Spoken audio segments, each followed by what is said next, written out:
displayed in the saloon, aft deck and upper deck. Crew members will assist if required. The muster stations for an emergency evacuation are on the port and starboard aft deck. Life rafts are located at the aft of the vessel. These will deploy automatically or manually, and crew members will instruct and assist you to board them. The captain asks all passengers with children to please be aware that running is not allowed on board, and your children must be with you at all times. Standing on the seats or handrails is also not allowed. Please use the litter bins throughout the vessel and never discard rubbish over the side. The entire Spirit of Loch Ness vessel is a no-smoking zone, so there is no smoking permitted anywhere on the vessel. We have a bar on the lower deck with a good selection of beers, souvenirs and, of course, malt whiskies. Toilets are located on the lower deck. If you need any further help or information, please feel free to ask a member of the crew. So now sit back, relax and enjoy the wonders of Loch Ness in the Great Glen of Scotland. But please don't feed the monsters.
Spirit of Loch Ness. My name is Sandy. I'm just out on the boat at the moment, but I will be your guide for this trip. We're just heading out to Loch Ness proper itself. We've got Dan here in the wheelhouse with me, and we have Charlie downstairs in the bar.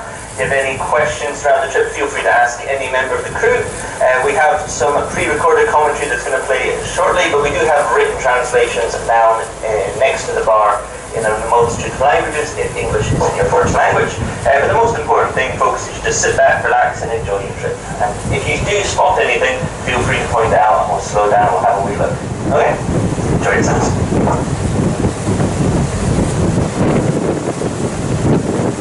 You are travelling across the world-famous Loch Ness, but there is more of interest in this deep, dark valley than just a monster.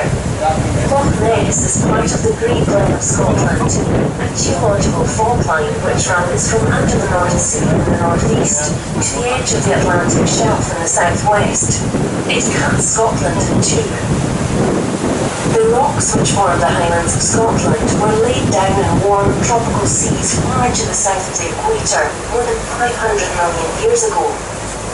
Around 400 million years ago, the continents of North America and Europe collided, and this created an enormous mountain chain. Those mountains are known as the Caledonians. 20 million years later, the Great Red Faultline was formed, and the mountains to the north of the loch slipped 65 miles, 100 kilometres to the southwest, forming a huge valley. Eventually, North America drifted away, the Atlantic opened, and as continents entered northern latitudes, they drew down upon themselves the Great Ice Ages, and our enormous jagged mountains were eroded to the stumps you see on either side of you during your journey today. When the last ice age finished, about 12,000 years ago, Loch Ness filled with fresh water and took the form you see today. Vegetation and trees arrived, but most were cut down during medieval times to produce charcoal for smelting, and the pine forests you see here today are mainly introduced species like larch, Douglas fir, sitka, and Norwegian spruce, and even some sequoia. Our only native pine, the Scots pine, is best seen in nature reserves such as Glen Affric. Peat bogs stain the rainwater, and it is that which makes the loch's waters appear so dark. The loch is around 23 miles long, averages 1 mile wide, and is 754 feet deep.